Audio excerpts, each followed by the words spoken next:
You are now tuned into the Wake the Flok Up Network.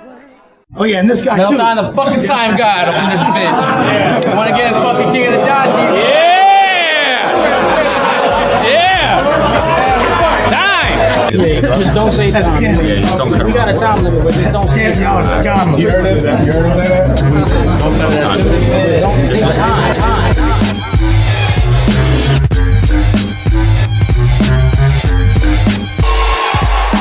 What's good? It is Melathion, motherfucking Time God. This is my fucking podcast, the Time GAWDCAST. Took a little smoke break right now. Me and Koncept I'm right here with Koncept. We had a great... Condizzle. Right, Condizzle. From Wake the Flok Up. I don't know who it is.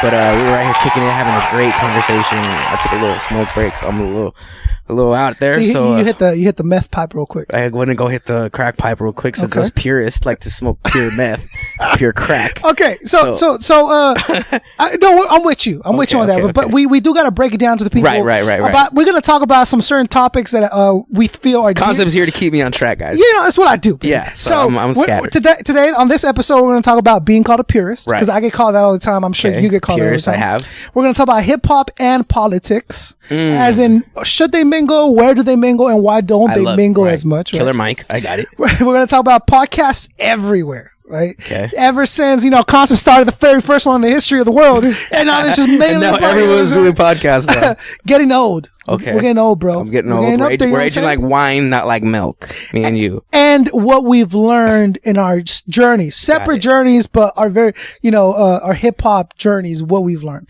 So you're gonna hear all about that here on the Melathion. You hear that, guys? Podcast. So we're gonna break that down. Yeah. So that's exactly what the topics we're getting into today. I feel like a lot of people don't know a lot of, not that they need to know, but I feel like every time I've had the opportunity to talk about things, I always have I'm a man of different hats. I always have so many different things to talk about that we never get into what really needs to be got into. And I think getting into. And I change all the time. So I feel like a lot of people, I feel like there's a lot of things that go on, especially in the battle world, or especially in the hip hop that revolves around what we're doing, especially like Chamber Records and Cola and things like that. So let's say people run into this podcast, the way people run into podcasts, and they don't know who Melathion is, right? Right. Where do we know Melathion from? Well, mainly, a lot of people do know me from, if I want to keep it a million, a lot of people know me from King of the Dot, which is a humongous battle league that's based out of Canada. Right. I guess that's North America. Not North America. Fucking North. It's North America. Is it? Yeah. Okay. Because North America is a continent, right? Yes. Yeah. So North America, they're part of North America. Yeah. Okay. So then I'm horrible at geography. I failed, as you guys could tell. It's Canadian. It's a premier Canadian battle league started in Canada. Yes. Wouldn't it be the premier battle league in the world though?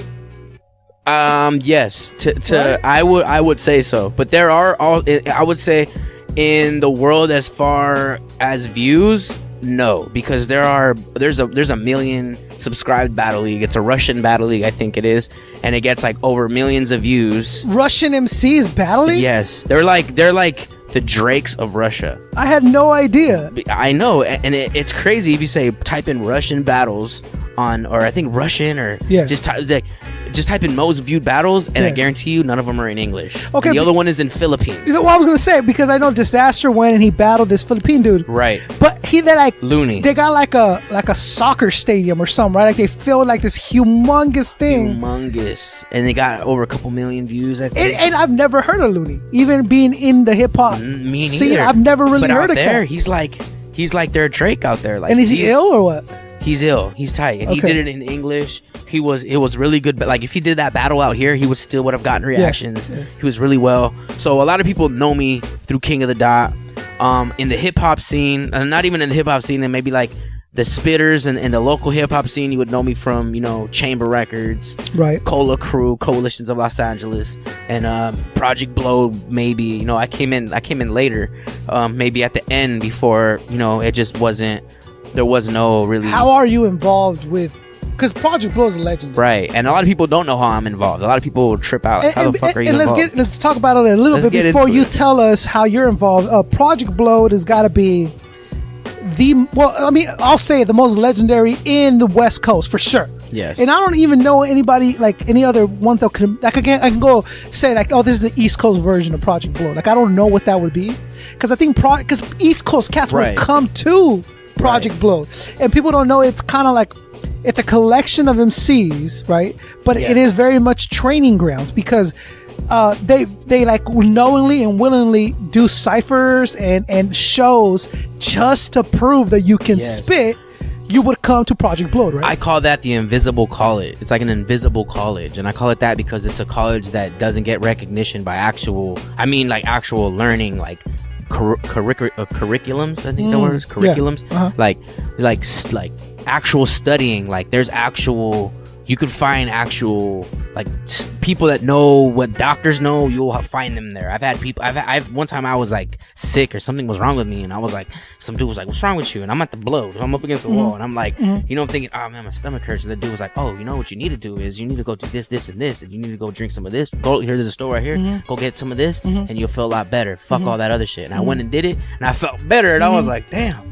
This dude was like a straight up doc. Like this dude knew what it was, and it was just, it's a place to where it's an invisible. It's like no one really knows about. Like people know about it, but they don't know the secrets that it holds.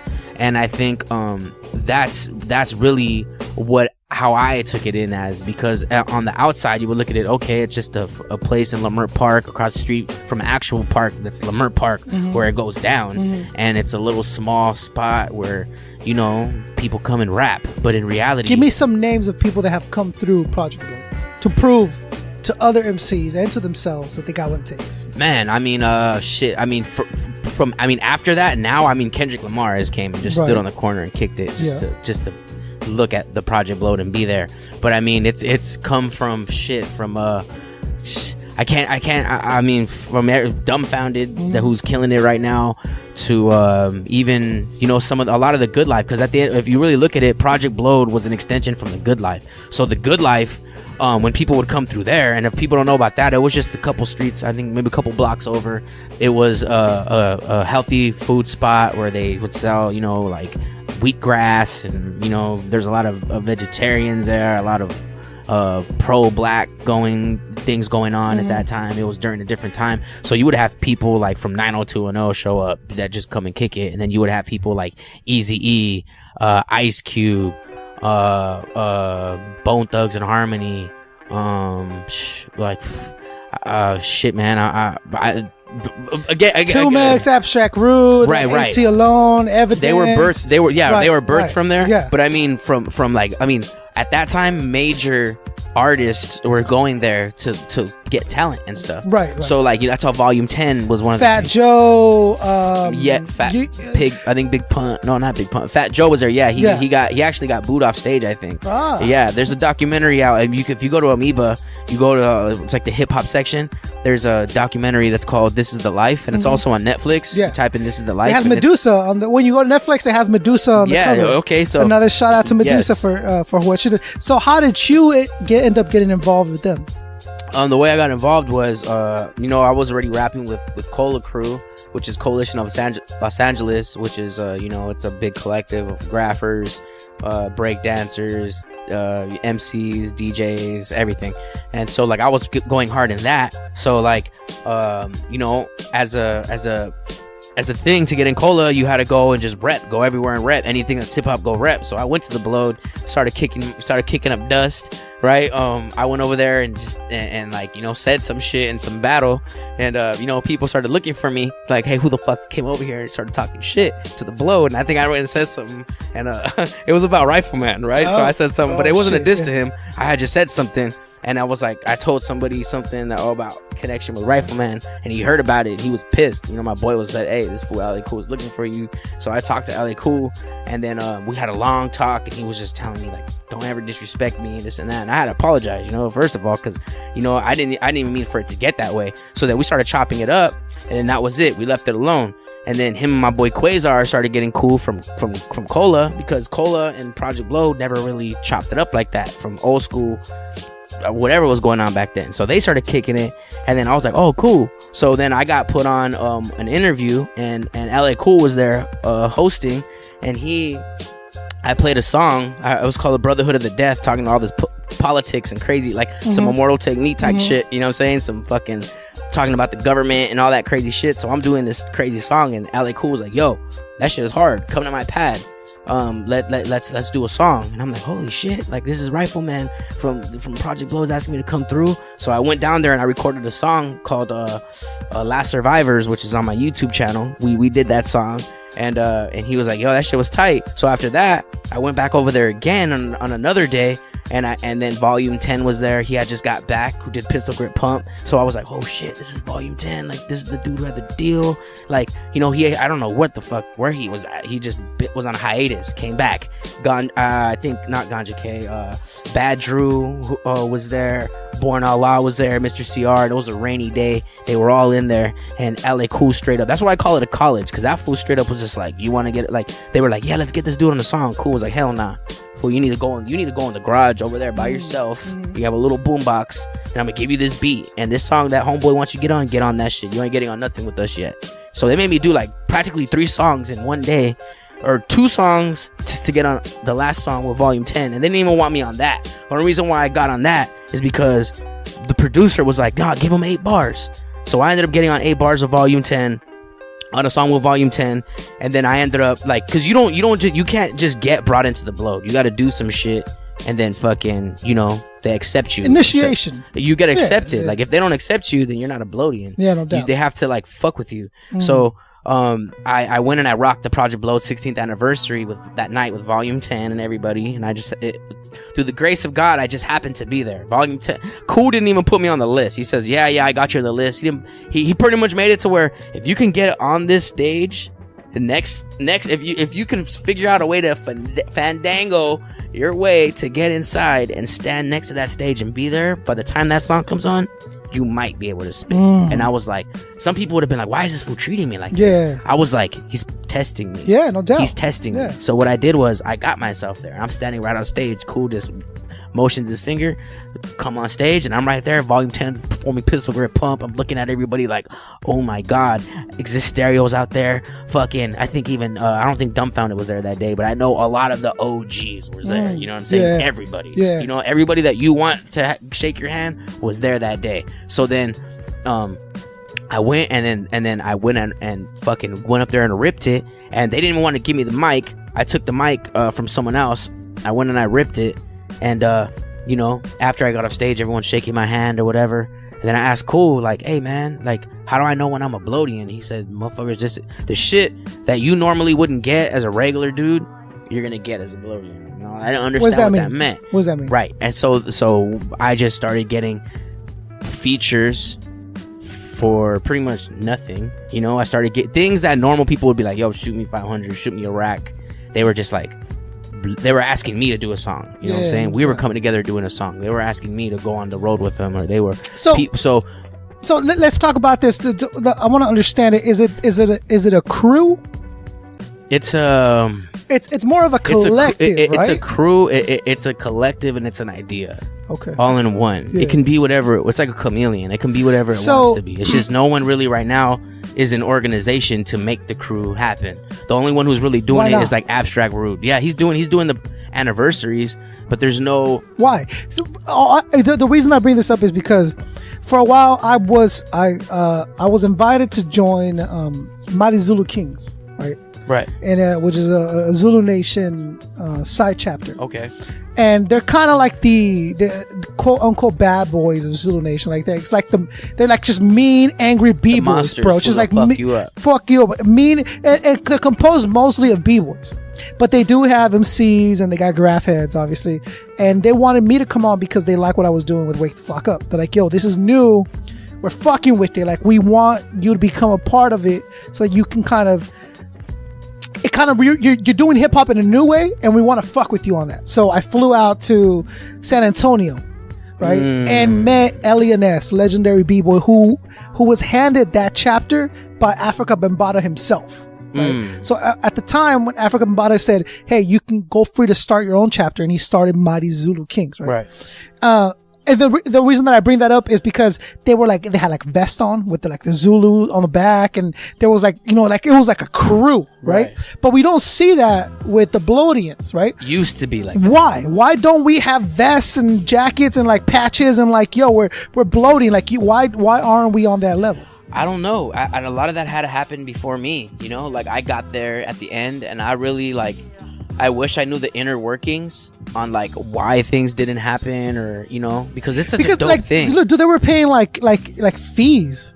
Like they were like helping, like, hey, here's a fee for this event, and everyone would pitch in $10, and there would be like a person that had a meeting, so they would like have like the last. That takes a lot of unity, and it has a lot of like, you got to have the right team, you know. And I feel like maybe on their end, I have no idea because I wasn't really around during that time, but I think their team probably wasn't, you know, the best team. Maybe they had a lot more people saying no to things they should have said yes on, or a lot of people saying yes to things they should have said no on. I don't really know, but all I know is that it changed the life of a lot of MCs, and that's why I still rep it and I still push it, because you know, once I got that ability to, I feel like, you know, I might not, like the old saying goes, I might not, like what Pac said, I might not be able to make the change, but I could spark the mind of someone who could make the change. Right. So like, if I keep repping it, maybe somebody who can really put us in a position to where I can go and get all the OGs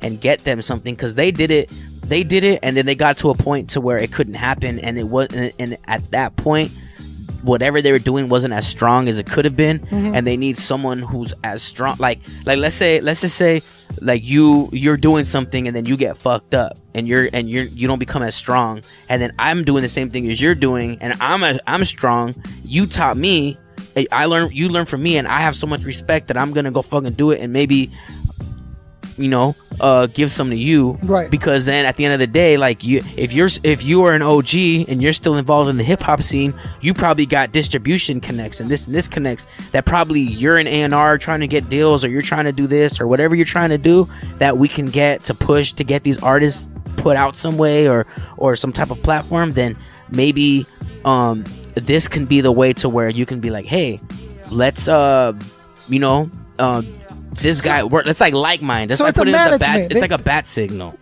So you don't think that the management was there or wasn't there before you got there? It was there at one point, but you know, when a lot of people are young, so when you're young and you're coming up, you make a lot of bad decisions, right? And it's like, look at Death Row. Like, a lot of these dudes were in their 20s when they did that shit, you know. And if they had been older people and look back in hindsight, I guarantee you they probably wouldn't have done half the shit that they did, and we would probably have two of our best rappers that ever existed still living now. So what do you so it was just being young and not understanding. How has being part of Project Blowed affected your everyday life? Well, it's made me like, it's something that, because it does affect, right? Like it is a badge you wear with pride, right? Like, because not everyone can say like, hey, I'm on Bloodian level, right? And at the same time, it also can get some bad stigma, you know. Because, how so? Because you know, there might have been something that I don't know. That's like me throwing a rock at somebody and screaming something, and then when they see me walking down the street, they're like, hey, isn't that dude associated with the dude who threw the rock at you? Yeah, well, fuck him. So it's kind of like, I see, you know, it might have been somebody who did something. But that's true of any group, right? So it's like, you got to be willing. You like me and you were talking about earlier, choosing sides. Sometimes you got to choose sides. Yeah, no doubt. And sometimes, you know, but then at the same time, you got to choose when to connect both sides together and call a truce. And then there's times where you just gotta get it. And at that time, I think that's how they were thinking, and it ultimately made a divide. And Project Blow, that's probably what happened. I honestly don't know, and I've never really asked that question. You know. And I probably wouldn't even get a correct answer anyways. Because it depends who you ask, then you get a different answer. So, but it is a staple in SoCal. But for me, I'm in hip hop is very ego driven, and for me, it's like some of my favorite MCs who didn't fuck around, who were the spitters, who some of the MCs that out there know what time it is with, were from the Blow. So for me to take that on, like if some of these big rappers know who I am through this, and it's not even in a good way, then so be it. But I'm such a likable dude, or I can do things that people are gonna see that I can change someone's mind. Just like with the Cola crew and the Blow, they weren't really on, I don't know if it wasn't good terms or whatever, but me, I was just creating so much shit around that everybody had to communicate and talk about it and be like, hey, well, there's no problems here, I guess we're all really fucking cool. And then now it's one big fucking thing and everyone fucking kicked it. Yeah. And that's what I feel like that did. Like I caused up that friction to bring people together, and now everyone's one big happy family. Yeah. And I feel that's what happens when real recognize real.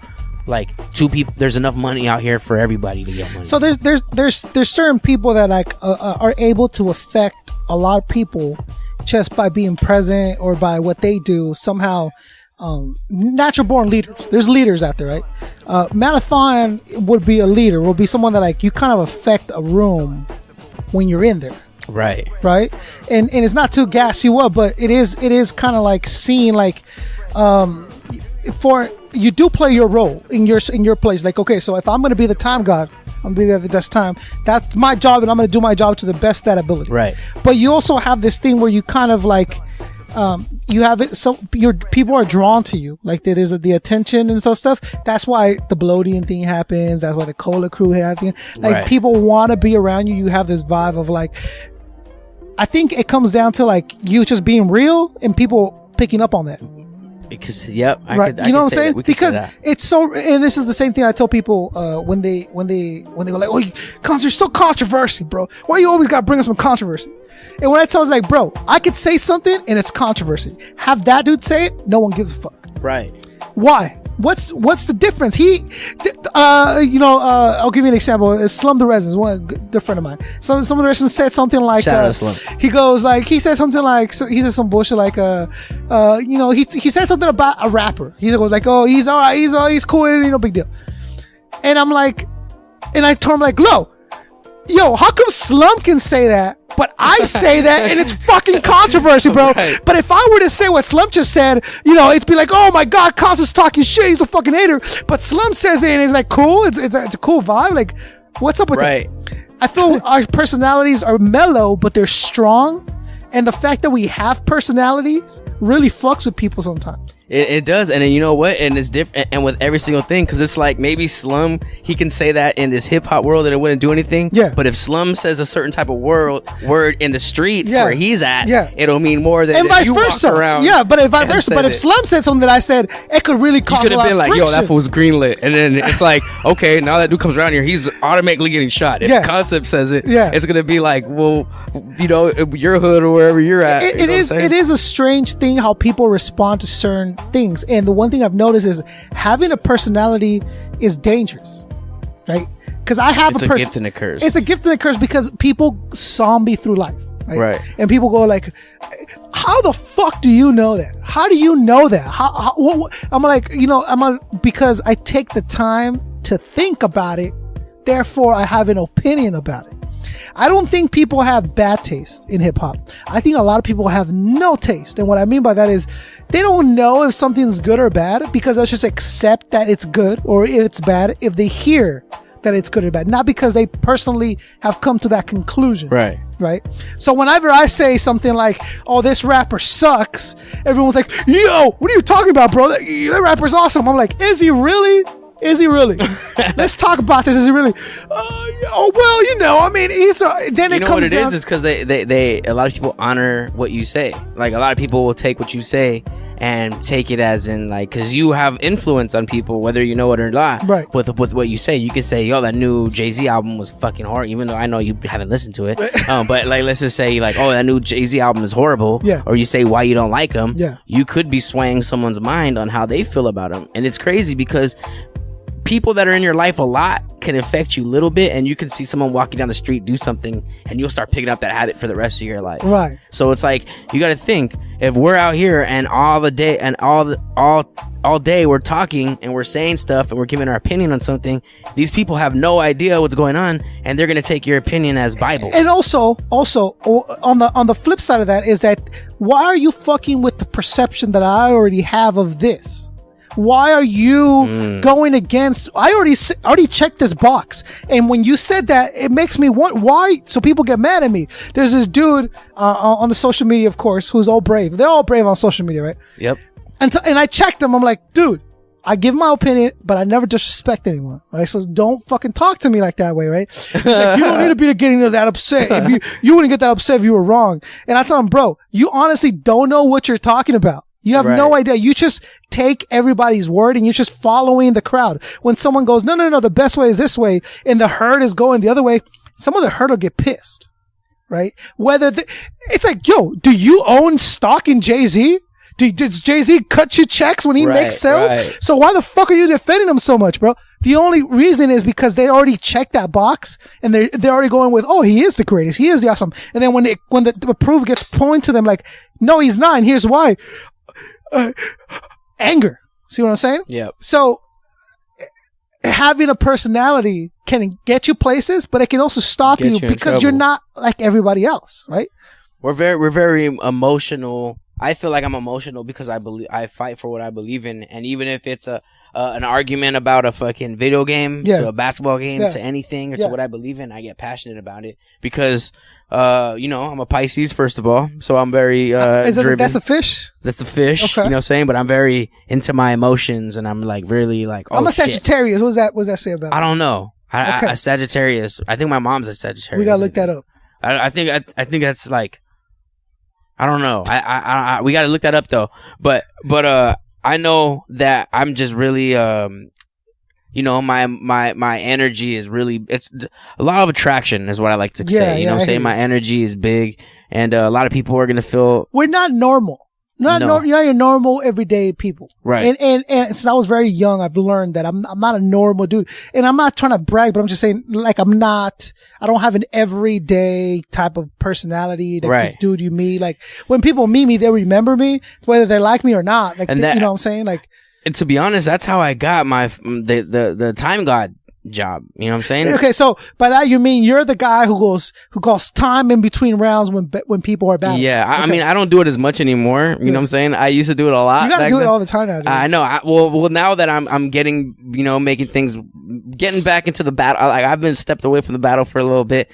Coming back in tough. You guys are gonna be seeing some announcements, some good shit. Yeah. I'm coming back killing it, and I'll probably be doing it a lot more. But the way I adopted that was, it's just like my energy. I just was right there, and me and Lush fucking became homies. He was running shit. Timing in battles means a lot. That means this guy doesn't want this guy who murders it this whole round, killing it, to kill him more than he has to. So they want me to call time immediately when that time is over. So they sign contracts. Sometimes it's 2:30. Sometimes it's 1:30 minutes, 1 minute and 30 seconds, 2 minutes and 30 seconds. Sometimes it's 3 minutes, and I have to pause. Every crowd reaction, I'm pausing my stopwatch on my fucking phone. That's so. Yes, and every time the crowd reaction stop, I let it go again. So how many times have you actually fucked up and resetted the time to the beginning? Never, but I have one time. But one time I have. Like, I remember one time I was going, and I didn't start what is it? Like, something had happened to where I had it paused for too long. Yeah. So the guy was rapping and it was still paused, and I was like, oh shit, and I unpaused it and it was going, and then the crowd was going, and I didn't pause it and it was still going, and the battler looked at me and he was like, hey, asshole, you're not pausing my time. And I had to be like, wait, well, I started it off early. No. You can't say that in the middle of a battle when someone's going. So it was like the most weirdest thing ever. Yeah. So on camera, it looked like I was fucking with his time, but in reality, I wasn't. Dang. So, like, times like that, I fuck up, but other than that, I do everything the right way I can, and I've cut off people. I've had Disaster tell me one time he was going to pick me up and throw me out of the ring the next time I cut off his bar again and shit like that. So, because it's gotta be intimidating also because they're so in the zone at the time, right? And some of them are my favorite battlers. Yeah. Like, I've had a cut, like Arsenal talk shit to me. Or it's just, but Arsenal is big and he's like, yo, and he's going off and doing it. If you go time, right? I've had Disaster look at me and go, Yeah. and my eyes like, if you don't see what I'm doing, my eyes are squinting and I'm growling. He looked at me like that, and I was like, oh shit! Like he looked at me like he would like he felt a need to want to just like punch me or something, you know? Like, and then I you're saw, fucking with this flow. I'm fucking with this time, but it's like, bro. But besides the time, you also do bookings. Right, I do bookings. I actually was throwing full events. You know, I was for the Ground Zero, which is like the tryout league to get into King of the Dot. I was fully booking all the battles. I was making sure the artists got there. I was booking the venue. I was booking the camera guys. I was making sure the editing was there. I was getting the advertisers. I was promoting. I was helping getting marketers to help me do that.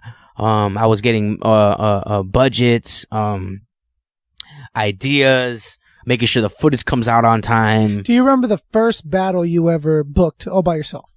The first battle I booked all by myself was at the Project Blowed. Crazy enough, I threw at the Project Blowed. It was with Assault and Battling with Absurd, and I was doing it. This is before I got into Grind Time. When that day Lush came through, because Assault and Battling was the tryout for Grind Time. So we threw it on the West, and they gave me LA division to run. I did a battle, and then they said, "Hey, you want to run LA?" I said, "Fuck yeah!" So I ran LA, and I booked. Everybody knows. I booked J Pro. I booked Jen Johnson, who I love to death. Fucking Looney Divine. Jen against Rev? No, Jen Johnson versus Looney Divine. So they battled each other. Then I had Uno Lavos. I gave Uno Lavos his first big battle. Dude, I love Uno Lavos. I think he's super entertaining. He's fucking awesome. Here, real quick interruption. So it's like, I love Disaster, obviously, his energy vibe. I love Pat Stay. But you love Uno. I think he's dope. I love Uno. Your mama's legs smell like shit. I love Uno. I love Uno Lavos. I love Ice. Head Ice. I think Head Ice is sick. I think his flow so gangster. His persona is so like, so hood. So hood. And what's the dude's name? Iron Solomon, of course, is mean. Classic. But starts with an R. R. Skinny dude. Talks Roan? about sports. Yeah, Roan. Talks about sports a lot. Right. Yeah, that dude. I think he's on ESPN. Working on ESPN. Does he? Because he knows mad sports. Like, that's what he talks about, right? Yeah, he was on ESPN, like Barstool Sports or some shit. Oh, that's sick. Yeah. Okay, so I don't know if he still is. So those dudes I gotta say are my top. And then there's people that like say like, oh, this dude's better, this dude's better. But I think consistently those are the dudes I can go to for good battles. And like Daylight will have dope. Right. I personally like Daylight when he's not doing theatrics than when he is. I prefer that Daylight. He has bars. He did one against Ice that was just fucking amazing. If you go get his album, it's called These Days. Yeah. The very last song. Fast forward it to the end of that song, and then you wait a couple minutes or a minute or something, and then a battle will start playing. And the battle, Daylight versus Absol, is on the end of Absol. How'd Absol do? Great. Yeah. But Daylight was fucking giving it to him. That's what he does, right? That's what he does. Like, a lot of people sleep on Daylight, but Daylight would fuck your shit up. If you go to, I think maybe Backpack, Team Backpack, he has a verse on there where he's killing it, bro. Like, Daylight got bars, and that's another thing is there's so much potential in the battle scene with music, with battles, with acting, with everything, that the battle scene is just like, it's like the ocean. Only 5% of it has been seen, and the rest of it is like, you'll go down there and fuck around and see Loch Ness down there. You know what I'm saying? You'll see. Locksmith was another one that was one of my favorites when he was doing his thing. And Dumbfounded. Locksmith's great, bro. Locksmith. Locksmith is a beast. Is a fucking beast. He's on Sway, and he's a spitter too. Ill, son. And he can make dope songs. Yeah, and he's a great. Okay, and that's something that I did want to talk to you about, was because if you're a dope MC, if you're a dope battle rapper, right, doesn't necessarily mean you're a dope MC, not at all, song maker, and vice versa, right? But one of my favorites is Illmatic. Yeah, awesome. But there are those dudes that you're able to walk both lines. So like your Dumbfounded, your No Can Do's, your Locksmiths, your Illmacs that can make a good track. And then Daylights. But there's dudes that can't write a song to save their life that will eat you alive on the battle scene, right? Why do you think there's that disconnect? I think it's because they're so caught up in the savagery of the battle rap, and they're caught up in so much blood of the game. Because in reality, like, we see blood, and like the opponents walk away, they go to bed, they still live. In our eyes, we're seeing a video game. We're seeing their bodies being mangled, dead. I'm seeing blood everywhere. I got blood on me. I gotta go home and shower all this blood off. Type shit. I gotta go smoke to forget the shit. Type thing. You know, I get post-traumatic stress disorder from killing you in my face. So that's what we see. So imagine sitting in front of a harmful, beautiful piece of patient paper that let you do whatever you want with it. Take as long as you want. Say whatever you want to it. And never talks back. So then you're like, there's no energy there. You have to create that energy. But battlers, I feel, create the energy from being in each other's. I don't want to cut you off, but being in each other's face. Yeah, no doubt. So for them to get in that booth, they lose it. They can't take themselves out of that. I guess you would say ego and fucking vengefulness and like, you know, like a dude who gets out of the pen. He's so they get props for that. They get props for that, but they don't get tracks that live on forever. So what I'm saying is, are they MC? Because so there's the line you can say, oh, a rapper does this and MC does that, right?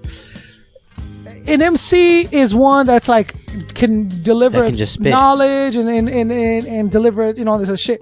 But how do we defend the fact that they can't make a track when that's kind of what MCs do?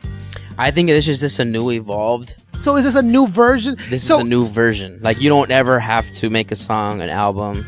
You can, you know, unless someone teaches you. Because all it is learning. If you can spit, I feel you can learn. I had the misconception that the battle rappers were MCs that wanted to get their hype up, so they would go into battle because they really wanted to make albums. Look at Eminem. The Infinite album was a good album, but that's different. But it wasn't no Slim Shady writtens on it. Right. Like I didn't see the Eminem I see now on Infinite. Oh no, well, you're talking about super young Eminem too, right? Compared to a matured Eminem who's learned life. But if he had met Dre back then, Dre would have still taught him the same shit, and probably would have been a different person. But I feel like there's a certain thing that you see or a certain person that teaches you and pulls it out of you.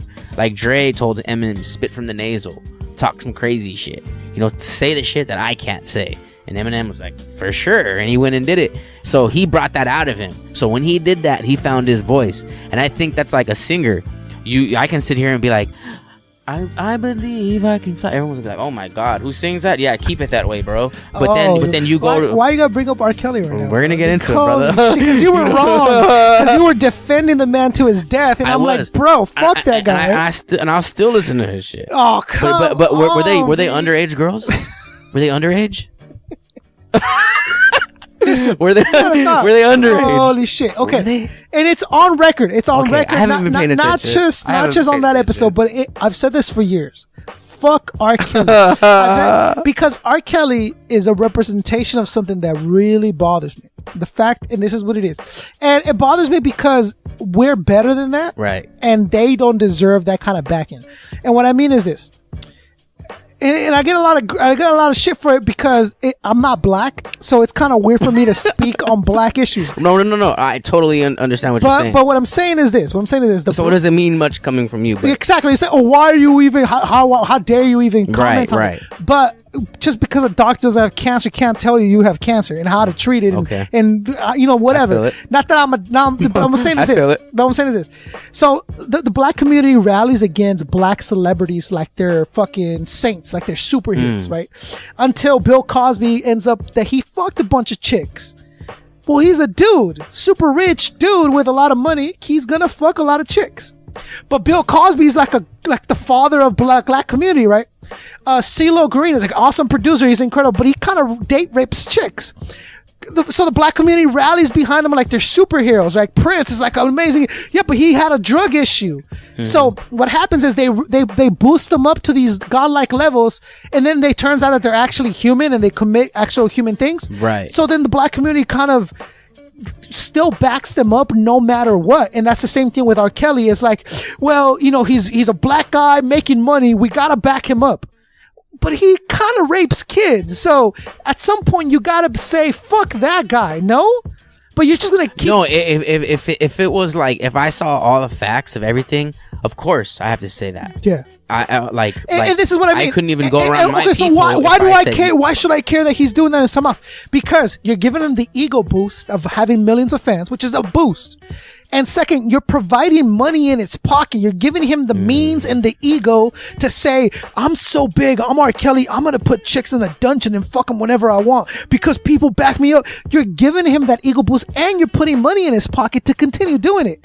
If by the first time that RKelly got caught fucking a 15-year-old girl, everyone just turned on him, he should have went to prison. this wouldn't have happened. How come he didn't go to prison for Because he had a bunch of money. He had money that he paid a bunch of lawyers to put down into the people's So there was no proof. There was a video. There was a fucking video of him doing it, but he got away because they were able to say, well, it's kind of grimy, the video, and the chick kind of wanted it. Well, so we're gonna. Because I never paid attention to this. Did the girl come and testify? So I don't know about all the specifics of the trial. All I know is that there was an actual videotip, and I know it because I've seen it. From what I from the ending of it, and I've never paid attention to any of this. You can say if I'm wrong, is that there was a bunch of girls on that tape. There was more than one girl who did it. And the one that supposedly was not of age was of age. She was just really tiny. That's why he didn't get. That's why at the end of the day, he didn't get put away. But the thing was, he thought she was underage.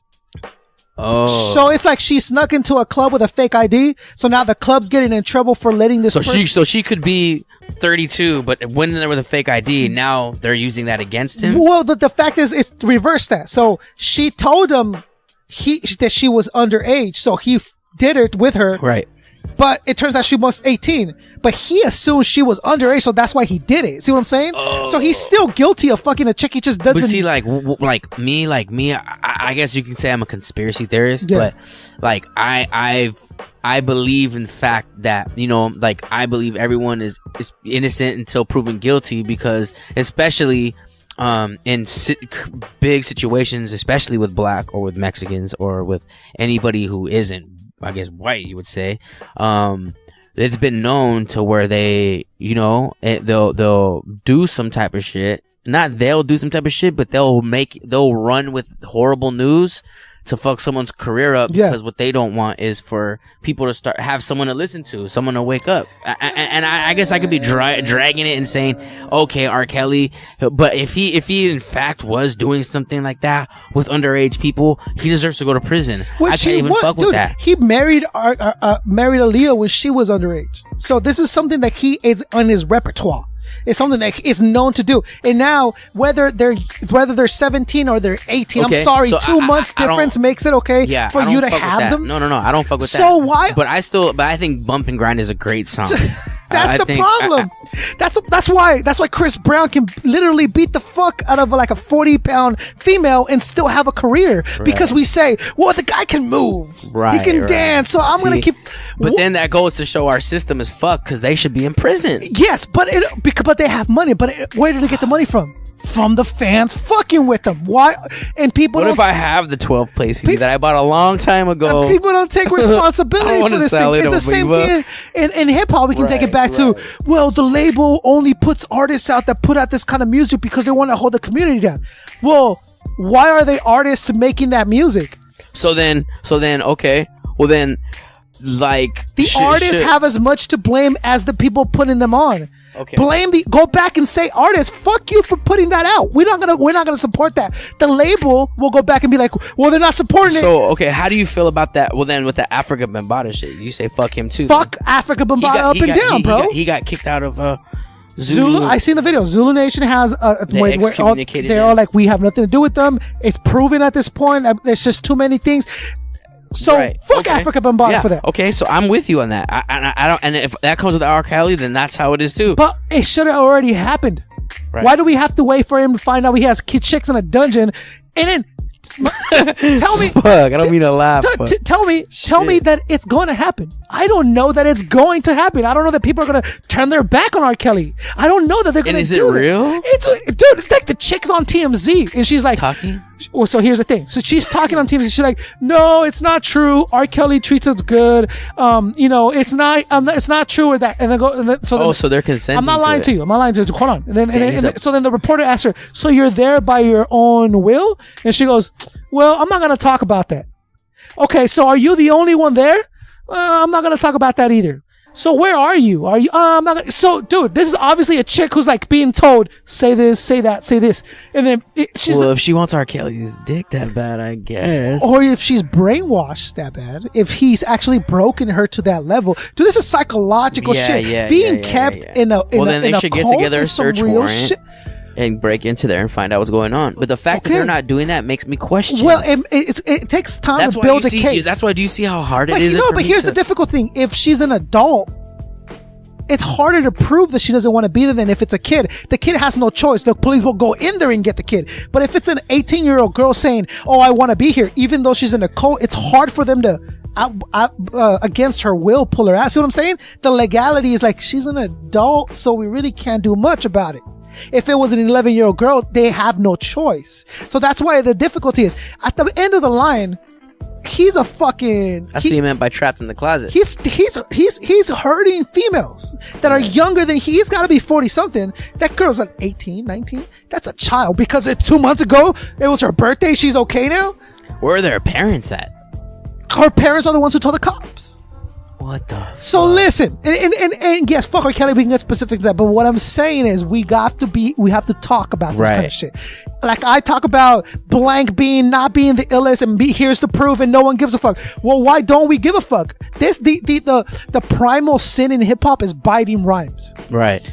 This dude makes a career of biting rhymes and he's one of the illest. Why aren't we pointing this out? Why isn't this a big fucking deal to hip hop, right? I think because he's a successful black dude and we need more of them so we can't fuck with them. Right. That's where the issue is. He's a dude from the streets. He made it so we can't turn our back on him. Because no one wants to turn their back on black-owned businesses and black men making money. But when they're doing something wrong, right, call him out. South Park Mexican is in jail for raping 45 years. He's Mexican. We gotta back him up no matter what. Right. Fuck that guy. Dude, there was a movement to get him released from people that want him out. Why? Why the fuck would you get this? Because he's Mexican? Yeah, man, it's the government trying to keep people down. No, it's the government putting somebody in jail that did something wrong. Right. At what point are we? See what I'm saying? Right. This is why people don't like Marathon. Right. Because but it's the truth though. Because at the end of the day, if someone did that, I have a daughter. Someone did. I'm doing life over that. Dude's dying, right? That dude's dead on the spot. I'm either dying or I'm going to jail for life. All I'm saying is we can't have it both ways. We can't be like, let's be, we're real. We're hip hop. So about being real. So about keeping it real, being true. But then turning a blind eye on things when people do shit. You need to be called out. And if that's the case, like me. I consider myself a nerd, so I do my research, and then I'll be like, oh shit, and then I'll take how I feel about it. But everything you're saying is on point, and I feel the same way. I fucking give no passes to that. Period. Yeah, not at all. Yeah, because and why am I saying it? Why is the Mexican kid saying? Why is the black community doing this? Why am I doing it? Why isn't the black community? Why is Chicago the most dangerous city in the world? Why are we having... Dude, no one kills more black youth than other black youth. Right. Why aren't we talking about this? Why are we concentrating on the group of white cops that kills black kids? When, go to Chicago, dude, black kids are killing black kids in amazing numbers. Like our Iraqi, Afghanistan numbers. Well, I think in reality... Why aren't we speaking about they're trying. I think it's more of imposing martial law. It's about time. Because that's why they're showing cops. Yeah. And fucking and all this shit. Because if they were showing kids killing kids, they're like, well, that doesn't matter. No one's killing actual authorities. It's not fucking crazy yet. Let them kill each other. They've been doing that. But now that it's different, they're now with the media and with social media, and we're able to narrate any story we want and put out things any way we want. You can do something and someone can run with it and be watched 1 million times on Facebook or 3 million times on Facebook and make people believe in a certain thing. So I think really that's really what it is. It's how they're positioning their narrative. Yeah. If they were to show things about how things are happening in Chicago, there would be a stop in it. And that's why people like Tupac and all that were rapping about all this crazy shit and were really happening. And they didn't want them rapping about that shit no more, because at the end of the day, they don't want people knowing that there's a problem out here in their backyard.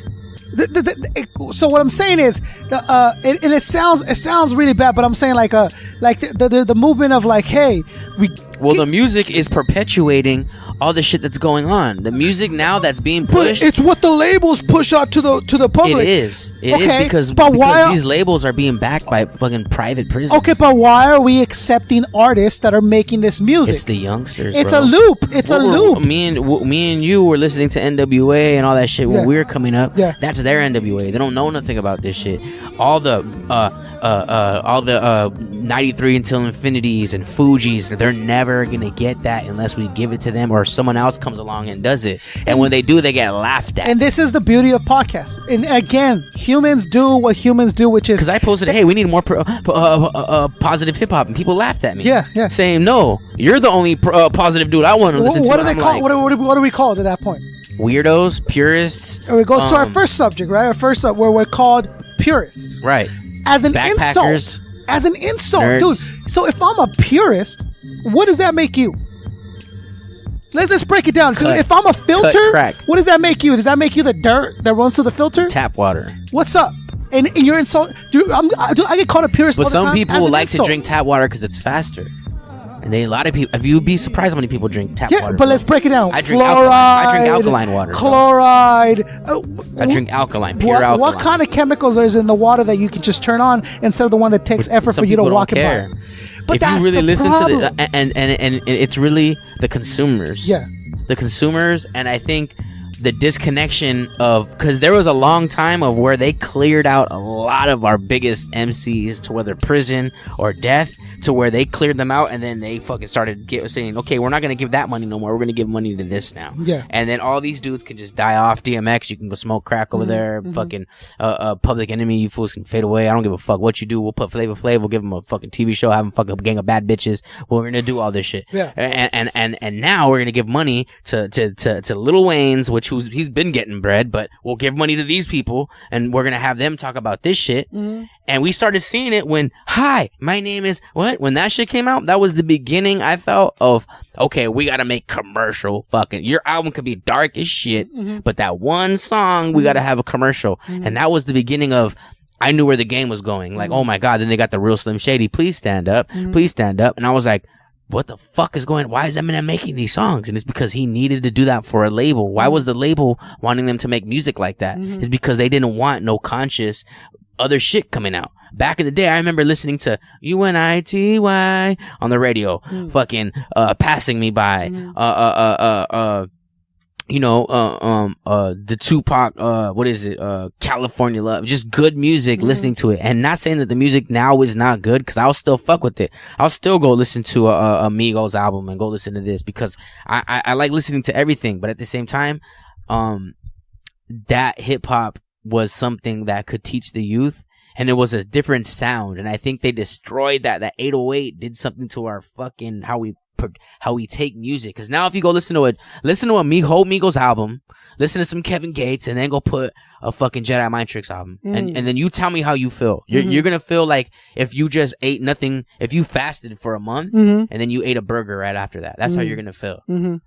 Listen to the Migos, and then go listen to an Immortal Technique album, or listen to A$AP Rock album. You're sonically, your mind is not gonna understand. It's like being in a jacuzzi and jumping in a pool. Yeah. You're not gonna understand what's going on. And that's what hip hop did. And that's why now you have grown men who are fighting over shit that's fucking second grade fucking level lyrics. And it's like, they're fighting over that shit, talking about things that half these people don't even fucking own. And the reason why that's happening is because it's been perpetuated. People want to see that shit. People want to hear that shit now, because they don't understand what all this was. I right now in my car, I'm on a 90s trip. I'm slapping All From the Eye, I'm the Death Row's Greatest Hits, all the Death Row albums. I got the Snoop Dogg, The Last Meal in the car. I got All Eyes on Me in the car. I'm just in my 90s shit because I felt like music was fucking great at that time, not because I feel nostalgic about it, but because it was really good music. It had a message behind it. And then the music now is dope. It does have a message behind it too, but it's all negative. And sometimes I ain't trying to hear that. You know what I'm saying? It's just, shit, man, I can go on forever about how I feel about it, but I know that me being called a purist, I'd rather be called that, because, my music selection's fucking crazy. You know what I'm saying? I listen to Portishead, I'll listen to Migos, I'll listen to fucking Atmosphere, then I'll listen to fucking Brother Lynch, then fucking Brother Ali, then I'll go listen to some fucking Cage, then I'll go bump some, shit. I'll even go bump some Nirvana on that middle of that shit, and some Pac. I just listen to everything. I love hip hop, but there is some shit out there that that I'll hear and be like, what the fuck, bro? Yeah. Like, we do have to be able to and willing to start dismissing some shit as just not acceptable and just bad for the culture, and not even also physically bad for you, bro. Like Lil Wayne is literally having seizures off of the lean he drinks, and Migos is making entire albums about it. Bro, these kids are hearing you. These kids are listening. These kids are breaking into their parents and stealing their cough syrup because they want to be you, and you're causing them to fucking die. Just like crack was, just like coke is, just like, dude, like we have to start taking responsibility for shit. That's what I say. Otherwise, then what's the culture for? If we don't have rules and regulations, then it's not a culture. That's what they're doing to our culture. Yeah. Whoever's out there paying these fools to make songs like this wants to kill our people off. So, bro. but you yes, blame the people paying them, but also make the artist for taking that money. For being willing to take it. And yes, well, otherwise it can't be millionaires. Do you have to be a fucking millionaire to live life, to provide for your family? No. Do you have to sell out? Do you have to wear a dress? Do you have to do these things? On the other end, some of these fools got 2 strikes. Yeah. Living in the hood. Right. Don't got shit. Right. Fucking, and they see someone waving that bag. Yeah. And it's like, damn. Yeah, bro, I get it. I understand. It's tough. It's hard. My baby's mom's about to kick me out of my fucking this and that. So the argument is Koncept. If someone came to you with a bag and said, "We want on your podcast to say this," and there's $500,000 in it, and you live in a garage, and it's that fork in the road. You're gonna be like, "Yes, I'm gonna think it over." But at the end of the day, I still want to look at myself in the mirror. I still want to say, "I love hip hop, this culture. Am I really about it, or am I not?" It's crazy because like. That's why a lot of fools like Dave Chappelle and all these fools have inner fights with themselves, and they leave the game because they see that happening, and they're like, fuck, I took this bag, and you know what? It's not what I wanted. I can't fucking do this. Yeah. I'm done. You know what I'm saying? So then Dave Chappelle bounces. But Dave Chappelle's super talented. He can wait it out. He waited out for it to cool down, comes back, and still super talented. But imagine someone who can't wait it out. Somebody that can't wait it out. That's not as talented, that needs that money on the spot. I get it. And they're hitting evil. Licks. They're fucking selling drugs. Yeah, man. Licks. They're fucking tying fools up. They're tough. They're risking getting life. It's in tough. Prison, but we have to make difficult decisions as we grow older. Right. Hip hop is maturing, and one thing that it's maturing into that is awesome and sucks at the same time is that it's easily accessible to everybody now. And it's crazy. It's just because it starts from broken homes, bro.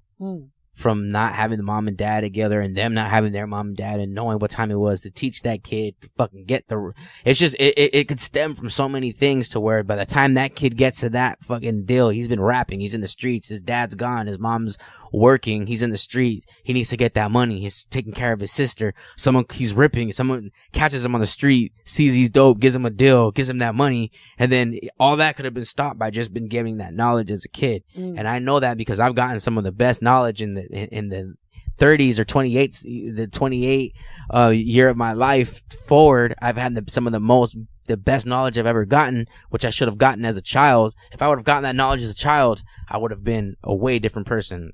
I probably wouldn't be here doing this right now. I mean, it's good that I am who I am and I'm here right now, but I'd probably be out there doing open heart surgery on somebody right now, or fucking creating the cure for cancer. But I'm with you. But what we have to stop doing is blaming other people for the decisions that we've made. But see, and then it comes to this. The solution is we got to break that cycle. And us as men, we got to be right to the fucking women and be right to our fucking children and be there for them and teach them what time it is and take that responsibility and be like, I got a voice. That's why I posted something the other day. Can a commercial artist make the same amount of impact as Martin Luther King with the things they have right now? And a lot of people are saying yes. Yeah, absolutely. But it's all about who's going to do it and how is it going to be done, because Kendrick Lamar's doing it, but they fucking push him off as a weirdo, and everybody's trying to do it and they're pushing them off. Jay-Z did it with the 444. The whole shit is about fucking investing money and fucking all this crazy shit, and they push that shit to the side, and everyone, like, it's just, there has to be and then he goes and charges you $200 to go watch him live. Right. And see, look, it's because there's so many hands. And then the album's only available if you were a Tidal fan before this certain date. dude. So what I'm saying is the hypocrisy. Well, you can buy it at Amoeba now. Right. But if you wanted to download it on Tidal when it initially came out, I have it because I had a homeboy who posted it. Oh, you can't get this unless you were signed up to Tidal before this release date, which meant unless you were fucking with us, you're not going to get it for free, or you're not going to be able to get it as easy as it is now. Because on media, they send it to me. I got it, dirty, and I got a clean version of it. I'm like, who wants it? Fuck this guy. Here it is for free. You know what I'm saying? Like, the hypocrisy of like, hey, what's more important than anything is credit. Okay. But, I got a new show coming out, $200 to see general admission. You're kind of being a little. That's if he priced that. It could be 3 or 4 and people would go. Be the hands that are in there, the labels. Cause you got to remember back in the day, I think it was Irv Gotti from Murder Inc. and a gang of people, 3 other people, I think Puffy and maybe Suge or somebody. Yeah. They were all going to come together. Yeah. And they were going to make their own distribution thing. Yeah. Shut that down quick. What do they do? Fucking the feds, bro. They want Interscope to distribute it, because at the end of the day, they have people that work there that okay everything that goes out. So it had to been like other labels, other distribution that put a stop to it. No, they couldn't, because then you're creating a business. It's like me trying to go create a new type of Gucci. Under what premise did the government shut it down? What did they say? The thing was they started putting them under surveillance. Yeah. Like me, let's say me and you have a popping podcast, and me and you are like, we're gonna start interviewing. There's something that the government's doing, but we're gonna interview this one person who's gonna fucking change everything. Yeah. He's a whistleblower. Yeah. So then we people found out about it, right? So fucking what do? Let's just say you sell a little bit of fucking weed, or let's just say you smoke weed, right? Yeah. They fucking the cops start coming to your pad. Yeah. The cops start coming to your pad. Yeah. And then they fucking come, and then they start fucking with you. So they put pressure on you. They put pressure, and then all of a sudden, Koncept got caught with fucking weed, and then now he's going to prison. Yeah. Because he, back in the day, you're like, wait, that was when I was 13. Sorry, bro. You broke this, and this law, with this and that. In reality, they're thinking, we don't want these people to have their own district. As much as we want to think like that's too insane, it's just we're not millionaires. We're not living like these people. So in our minds, we're like, why would anybody want us for that? But when you're in this type of thing and you're trying to create change for people, period, for when they tell you what you can and cannot say, they say, oh yeah, freedom of speech, whatever. But when YG put out "Fuck Donald Trump," why did they censor? Why did the feds take the album, censor the whole album, because he said "fuck Donald Trump"? They were saying a bunch of shit in there that if you buy the album right now, the bad word version with the parental advisory on it, there's fucking censors in there. They're censoring shit where he says and he goes, and Donald Trump, and then you just hear the beat playing. Then you come and start talking again, and you're like, they straight edited this fool's album. The Fed straight took this fool's album and edited it. That happened too. Also, if you listen because they don't give you a freedom of speech. So when people back then were making, before Facebook, before MySpace, before YouTube, they were making their own distribution plan that would have made it to where they can sign whoever they want and give them those deals and be able to put them out. And they put a stop to that. So what happened to Irv Gotti? He went to prison for drugs, tax evasion, and drugs, and then everybody out. Everything started happening. Pop got murdered. Yeah. Fucking Eazy-E got murdered. Yeah. Fucking Biggie got murdered. We don't think about any of this shit, bro. And everyone's just like, well, but it's because these are the people who are cutting the checks. And if that's the only way in, and no one wants to step up because no one wants to lose their position in the game, then that's what I meant by, can someone really make that change? And someone really could. Drake, fucking Jay-Z, Lil Wayne, anybody that you can think of who's up there could make that change. And that's why dudes like Akon are going to fucking Africa or wherever he went and putting a generator out there and giving millions of people energy, water, and light out there. You know what I'm saying? Like all the stuff that they're doing, like that's what I mean by change. And like Tyrese, even Paul Walker, before he was dying, put up something where he was putting up bread and doing all types of stuff. So until that happens, there will never be a change in hip hop, and will forever be called the purist, because at one point hip hop was pure, and I take that like a badge of honor. I would rather be called the purist. Fuck yeah. Because you know, I know was good, but I know. Yeah, it's like, oh no, let me just be a fucking sheep like you, and let me just buy what everybody likes, and let me just go around my life without thinking about things and having actual feelings and ideas. And this is why people tell me like, you can't debate a whole album if you haven't listened to the entire album, unless you listen to the entire catalog. It's like, bro, yeah, but I don't need to like, you know, have gay sex to understand I don't want to have sex with a dude. I don't need it, right? Like, right. Can I just take my past experience, age, and involvement in hip hop throughout this time and make an educated decision without having to really fucking get balls deep in a dude, right? I mean, come on, right? Okay, so why do I need to listen to an entire catalog before I judge an artist? No, I can tell from listening 2 or 3 songs that's not for me, that it's not something that I'm going to dig or that I want my daughter to listen to. I think I can make that decision without having to dig deep into something, right? I mean, that's why, you know, experience and involvement in hip hop, it kind of lends me but people don't want to give me that credit of like, yo, dude, it's not like I'm a contributor of hip hop. It's not like I created something brand new that's not been in hip hop. It's not like I sit down with artists and people. It's not like I do that. So why would I have such strong opinions about hip hop? Right. You're absolutely right. I'm sorry. Facebook MC, Facebook rapper. I'm sorry. You're right. Fuck that guy. So I'm saying, but a part about hip hop that's really been disconnected is that it's been uses a voice against oppression. Public Enemy, Dead Prez. I mean, dude, you could just go on and on of people that used to. NWA was like fight the power. Was like fuck the police, and now Tupac. A lot of them, and now it's not used for that. Mm-mm. And one thing that is super important now that, dude, I'll sit back and I'll turn the TV and I'll watch it all day is politics. Right now, what's going on with Donald Trump? People you can't just say fuck Donald Trump and not know why you're saying fuck this dude.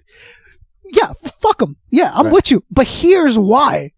Dude is super corrupt, like corrupt. What do you know about it? How do you know about it so much? Because I pay attention. And I take the time to learn about who's running my fucking country, bro. Why are you a dad and a mom and grown as an adult and have no idea what's going on in your own world? Right. Why isn't hip hop? When you die, this is the world that's gonna be left to your kids. Hey. Right? I'm saying. Donald Trump is corrupt with the Russia. It's undeniable at this point. Like there's emails of his son speaking to a Russian lawyer. Do you know about this? No. So right now the latest news is this. So the Donald Jr., when he was running the campaign for his dad, got an email from a Russian lawyer that worked from the Russian government. And I'm not lying to you. Donald Trump put out these emails himself because the New York Times was about to do it. And he wanted to take that power from them. So he dropped the emails before they did it. And the emails say, hey, this is blank from the Russian government. We have news and dirt on Hillary Clinton that will help your father, Donald Trump. Was that Podesta thing with the whole fucking child pornography? No, you're way off. That was Hillary. That was the dirt. That was on but Hillary, that was just, right? they didn't explain what the dirt was on the email, but they're like, hey, let's have a meeting. We have dirt on Hillary Clinton. Because they broke those fools' emails. That will help your father, Donald Trump, out in the campaign. Right. Okay, all well and good. That's okay, that's what they said. It's what he said in return that's really saying like, wow. What did he say? He goes, oh, if it's exactly what you say it is, I love it. Let's meet up and let's do it. At the very minimum, so right now we're not good with Russia. At the very minimum, Russia is on the global stage a enemy of the United States. Okay. So they're not, we're not friends with them as we are friends with other countries, right? Like Canada or Mexico. There are enemies, like militarily wise and like government wise. Well, obviously not really if they're talking to Trump. But that's why it's such a big deal, because they're colluding with the enemy. Well, that's why it's such a big deal, because this is an adversary government. Either they're mind fucking everybody for a big old Truman show, or they're trying to squash the beef. No, and they're trying to figure it out. No. You're not listening. You're not hearing me out, bro. So what do you think is going on? That they're in cahoots behind state. So what happens is that Russia didn't want Hillary Clinton to be president, because Hillary Clinton has for years been outspoken against Putin, Russia. They're evil. They're bad, dude. Russia kills their reporters. They killed them. They really straight murdered like 30 of them in the last year. Like they're dead. It's gangster. People speaking up against them. They murdered. Fools are on some crazy shit out there. So what it is the U.S. has always been on record of being against Russia.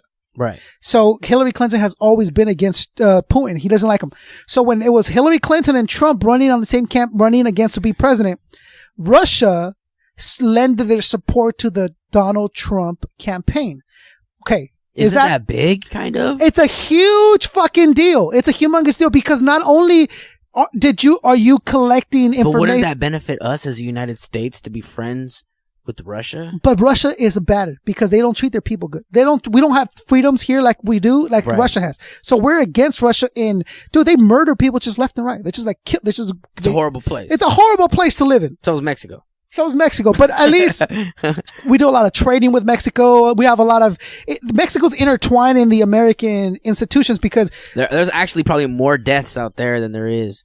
There's more deaths in Mexico but than there is. Those are done by the cartels. In Russia, it's the straight government. It's like Putin saying murder that person. That reporter needs to die. So it's like coming from the government. Right. At least Mexico has the cover of, it's the cartels. It's like fucking North Korea type. Right. So they go, hey, we have dirt on... which I think was those Podesta emails because they hacked it. And if that shit was real, that was horrible. Yeah. One of her the people working for her had child things. One of them was a child. Yeah. That's just like what we were talking about. Like we were talking about. No go. So that's why I think they did that because she's been against them. Which I remember hearing about that when you said that. So I think that could have either. You think that was fake? Do you think that I think Podesta? Yeah. Do you believe that? I think it was probably blown out of proportion, but I don't think it was that. So for the people who don't know, Podesta, is I don't know exactly who he was to Hillary. He was really close. He was like the right hand man, I guess. They hacked his emails. There was hundreds of emails. And they were talking. I think even with I don't know who exactly they were talking to, but these people were ordering little boys and little girls, and there's like pictures of like there's like this pizza place called Cosmic Pizza, and these little kids would go there, and there's like drag queens there talking about like weird shit, man, and like kids with their hands like taped to tables, little girls, kids being kids. There's this thing I think it was called Karis something, and it was like kerosene. It's what they put in chloroform, and they're knocking the little kids out, bro. And there was taking pictures of these little kids, and they have bags under their eyes. Look like they hadn't slept. There was this emails of them just ordering. They were calling it like cheese pizza and hot dogs, and hot dogs is like little boys, and cheese pizza is little girl. And those and this is what I heard on the Alex Jones. I heard this on the Alex Jones podcast with Joe Rogan and Alex Jones. And Joe Rogan, Alex Jones went in crazy on why, what those emails were about. And this is for the listeners, so you guys know. I mean, I don't support none of that shit. But that's exactly what had came out, whether it was real or whether it wasn't. I don't know. So that Podesta was somehow attached to those emails? Right. He was the one sending them out, and he was saying, hey, we need 300. He said, we need 300 succulent hot dogs delivered to the White House. Mm-hmm. And then the dude said, and then Alex Jones, everyone's like, okay, well, maybe he likes hot dogs. And he goes, we need $30,000. He goes, let's say you bought $5 hot dog that was fucking made like a cuisine hot dog. It's still not going to be that much. Mm-hmm. But you got to think, the White House doesn't get flown in food because they're afraid of poisoning. Everything that it's in the White House is cooked at the White House. You don't order out food. So why would they order hot dogs when they're not going to eat them because of poisoining? Yeah, because you can't poison the president. So the corruption is there, right? On both sides of the scale. On both sides of the scale. And look, I don't know. I think Hillary would have been a better president, but I don't know. I don't know what her intentions were. I don't know any of that. What I do know is that I don't support Trump. Well, what I do know is that Donald Trump became president, and you go to Hollywood, his stars fuck. And here's the thing. So, because we have an adversary government feeding, what they're saying, we don't want Hillary to be president. We want Donald Trump to be president. And this is on the email. The lawyer said, hey, we have dirt on Hillary that your father, Donald Trump, can use on his campaign coming up. This is our attempt to help. This is the attempt from the Russian government to help your dad beat Hillary Clinton. You can't do that, bro. This is basically, you're taking information from the... Isn't that treason? So it's basically treason because you're making deals with an enemy. And that legally is a no-no. But as a president, does he get the right to say who's an enemy and who's not? So he's not president at that time. Oh. So whether he wanted to or not, he was taking help from a adversary government, from our enemy, a world stage enemy, and he's using it. He's not president yet. You know what I'm saying? So this is all. So it's all crooked. Like me not supporting Trump. Yeah. I actually, it kind of makes me feel like fuck. Like maybe this fool could create some type of peace between like if fucking Russia hates us and he's chopping up game and became president. Yeah. Maybe. But that's not what's happening. What's happening is Russia is using. Now Russia still hates us. Russia is using him to get certain things passed. So, because Russia's such a bad place, the U.S. put sanctions on Russia. And one thing that they did is they stopped the adoption of Russian kids from Americans and back and forth. But the only reason that Russia wanted this adoption thing to pass is because they're laundering their money through these adoptions. So Russia's killing people, taking government. Dude, they're like have banks and they're like murdering people and they're taking that bank equity from the owner of those banks. Here. Right. But they're blatantly doing it, right? They're incarcerating people. And what they're doing is, we have all this money, but we need to launder it. We need to make it look like it's coming through another way instead of us stealing it. We need to make it look like it's us from buying a bunch of land. Honestly, or getting a bunch of our kids adopted. Right. So, but the U.S. knowing this said, no, we're not going to do that. But it's a way of Russia saying, hey, we helped you in the election. We want a favor from you. I think, well, this is just speculation. I think all this is kind of like what can I say? Like the governments are so like hood and gangster and mob like that I think that's been happening I think now it's just barely being exposed. I think we've been talking to the enemy for a long time. And I think our governments have been in cahoots with the enemy a lot of the time. But what's the proof of that, though? There is no proof, and I think it's finally coming out. No, I don't think so. I think what they saw an opportunity with Donald Trump. Someone who is not a politician, doesn't have the experience to know how to maneuver himself around the world stage. He's so rich. But the reason that they wanted him was because he doesn't have experience. They know they can fuck with them. Well, the thing is he's probably done. He's a tycoon. Yeah. He's done business with probably everybody around the whole world. Yeah. Because he's not part of the government. So he can go and talk to as many Russian people as he'd like. Yeah. You know what I'm saying? My cousin went to Russia for church. Okay. So like to us, we're like, okay, and the Russian government's bad, but I think he probably had homeboys and Ivanka, isn't she fucking Russian? No. Where's she from? Like in Iceland or one of those out there. So already it's international. Yeah. So I think he already had friends over there. They were chopping it up. Yes, and then, but as a businessman, you can have as many friends as you have. Right. When you're president, when you become president, you can't do that shit. I think his past, that fucked him up. Yeah. But at the same time, to me, I feel like, fuck, bro, if they all want to fucking kill us, make that shit right. I don't want no more death. Well, Russia doesn't want to go to war.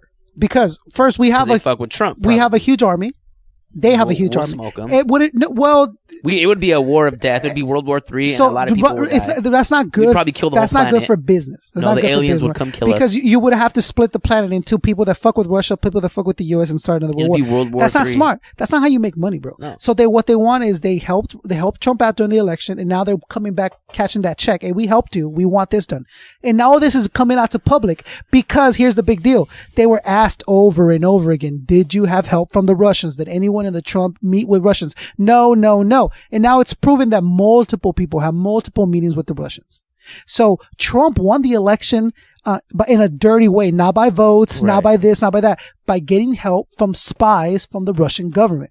That's a no-no, bro. You can't do that. But here, I'll tell you this. You and me are not going to figure out. There's stuff I don't know, the stuff you don't know. Right. But hip-hop doesn't talk about this. Name one hip-hop artist that's talking about this right now. No one. What's up? Why not? What's going on? Right. Why isn't hip hop advocating it's the big, right now, it's just, I have an article saying that more people listen to hip hop than any other music genre on the planet that just recently came out. But nobody's speaking about this. Nobody with huge voices is talking about this. To the purists. Yeah. They don't want those purists around no more. Yeah. Because then now, if everyone's listening, Yeah. they don't want no one to know this shit. Yeah. But you know who is going to talk about this? The independent artists and the Time GAWDCAST, and the real ones, because there's nobody telling us what to say. There's nobody now. The good thing and the bad thing of hip hop is that it's accessible to everybody. Anyone with a mic can talk. But now anyone with a motherfucking mic can talk, bro. And I don't work for Fox News. I don't work for CNN. No. I don't have to watch my words. We're just some angry Mexicans. But we also have the voice of the biggest genre proven now of in the world. The biggest voice is hip hop. Let's start fucking using it, right? Let's start talking more about fucking Nicki Minaj's ass, and let's talk about fucking sanctions and movements. And first of all, let's talk about all of it. And we're going to talk about this. And I'm not going to get too much into this with you, but this is something that I really talk about. If you go to my website, we have the missing and exploited children banners all over the website. And the reason I have this is because I'm a father. I got 2 little girls. I care about that stuff. But let me tell you this: where are our kids going? Where are all these missing kids? Where are they? Trafficking, dude, bro. It is a fucking epidemic. It's human trafficking, bro. Where are they going? Dude, there's rumors that they're being sold for meat at certain restaurants, and there's those rumors for years already, right? That McDonald's has been buying kids and other stuff. Okay, let's say that's super ridiculous and it's out there, right? Where are they going? Where are all the fucking missing children? Dude, there's like millions and millions. They're being slanged, bro. Where? Okay. Who? By who? Who's selling them? Who's buying them? And first of all, who's copying the kids? Who's stealing them, bro? Who's stealing kids, and who knows where to sell those kids, and who's the guy that's selling them? Black market, bro. The deep web shit. Okay, so let's talk about this. It's a fucking epidemic of children missing, that shit with Podesta, that's what they're talking about. Well, those kids are being taken from their parents. Okay, well, Eminem's the biggest fucking rapper on the planet. Where's the show? Where's the show? First of all, he's from Detroit. Detroit is in ruins. Where's the fucking show saying, hey, everyone, you gotta spend attention. It's kind of like, like we're all like, everybody has this secret, and then you come in and you're like, hey, I don't have a secret yet. And then they go, don't trip. You will. Don't trip. One of these days you're walking out, and then some guy runs out and mugs you, and you fucking kill him. Yeah. And then they're sitting there looking at you like, yeah, we put that fool there. Yeah. You smoked him. Yeah. We saw you. Yeah. We got you on camera. Yeah. You say something. Yeah. You're done, homie. Yeah, no doubt. You're done. Have you seen the movie The Skulls? Oh yeah. Yeah. That's exactly like that. When that fool was at the end, he's like, come on, you'll be exonerated. You'll be gone. And then you come and work for me. He's like, nope, I'm good. I'm going to go live my life and I'm done. And then that fool's looking at him like, good job. Yeah. Because he knew. Yeah. He was like, I'm just bringing you back to fuck your shit up. And that fool took the stand and dipped. So what I'm saying is, where's the benefit show? Where's the benefit concerts? Where's the benefit movement? Say this is that it's either you stay there and you don't say shit, or you get like Dave Chappelle and you dip the fuck out. And you hope it's something here when you come back and you're able to talk about it.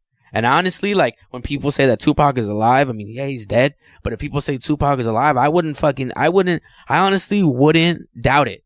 You know what I'm saying? When someone is a baby Black Panther, fucking took in a name of somebody who got 21 Panthers out of prison, or 22 Panthers out of prison by themselves, pregnant with Tupac, going out, just this the whole. Fuck, I don't know where I was going with this. No, but I understand what you're saying. And what I mean is we need to start pressuring these artists that have these huge voices, your Jay-Z's, your M's, all these people. Dude, what would it cost for Eminem to pick up a phone and say, AMTV, I want to do a benefit concert for Detroit? Because it's my city, right? And it's fucking in shambles. Benefit concert. Dude, he can have Aerosmith, U2, he can have fucking Paul McCartney pop, and it's just this, at least awareness. And 100% of the proceeds, he don't need no money, goes to Detroit cities, or Detroit streets, or Detroit schools. Where's that? How come that doesn't happen? Why isn't he utilizing his voice? We need to start pressuring hip hop artists to, if they want to, okay, you want my money, you want my $200 to come see you general admission, fucking put on a benefit for these schools. Talk about the missing children. Talk about the politics. Talk about some real fucking shit for a change. Start doing that. Can we do that? No? Oh no, Koncept. You're crazy, bro. You're on some other shit, man. You don't know what it's like being rich. Say this again. You know who was doing that? Tupac. He had movements. Tupac. He held. No one talked. Presses. Everyone wants to talk about him. Thug life, doing this, spitting on cameras. Yeah. He bought a fucking mansion and let homeless people stay in that. But I'll say this. He was the only person. Him and Immortal Technique and Tupac were the only people I knew. We can't keep putting it on Tupac. We can't be Tupac. Who else? Like you said, who else is doing it? But Tupac can't be the only person to have ever done it. We need to. There's people now alive that can do it. Somebody needs to stand up. So the way that it's going to work is by independent artists, independent outlets, independent media putting on this pressure to these artists to start doing something. And that's what Wake the Flock Up and Marathon is going to start doing. Right. We're going to start putting this pressure on because we're not wrong. And it is possible for Dre, for Snoop, for whoever to pick up a phone and be like, MTV2, come out. MTV2 will be there in a fucking rush to get it done. You're right. Right? Come on. What's going on? Put this fucking. You're 100% right. That's all I'm saying. You know, but I'm a nut, bro. Right, and that's why I think Tupac is still one of the greatest, and I'll keep saying that. I'll keep vouching for that because he was the only one who was really fucking doing that. You know what it is too? We're getting old. Yeah, man. We're getting old. We got kids now. Hip hop is maturing. We're maturing with it. We're taking new angles at it, new approaches. Right. Right. It's not just b-boy, DJ, graph, MC. There's hip hop has evolved into different things. Right. I like to think that what I do is very much hip hop. I'm delivering hip hop in my own way, you know, with the podcast and the episodes and the interviews. It's a new way of you to get to know hip hop more personally. I'm very proud of the Wake the Flock Up shows that I put together. But I'm also really glad that I get to meet all these different people, these artists that I've always wanted to meet, you know. Can you tell me, who do you think you've been most excited to meet, Marathon? You have to have met a bunch of people by now, right? Yeah, I think the person I was probably most excited to meet would have probably been somewhere between E40 and Too Short. Ooh, shit. You mean E40? And Sway. All three of them. I met them all at the same time. And it was crazy because it was when it was all, you know, the battle rap. I met, it was during the Mr. Fab versus Arsenal. Yeah. In the Bay. And the Jacka, rest in peace, showed up. Richie Rich, who was on shit with Tupac. I think something called the Twins. Yang Twins? No, the Twins. Sway, E40, and Too Short. We're all on stage together. Bro. Yeah, we're all on stage together, hosting a battle. So I was like, holy shit. So I think when I had met E40 and Too Short, I was really like starstruck. I was really kind of like staring at him, like, holy shit. Like I'm standing. That's E40. Like I always look at people of what they've done, and I'll be staring at him like, dog, this fool's done shit with Tupac, or this person's done this.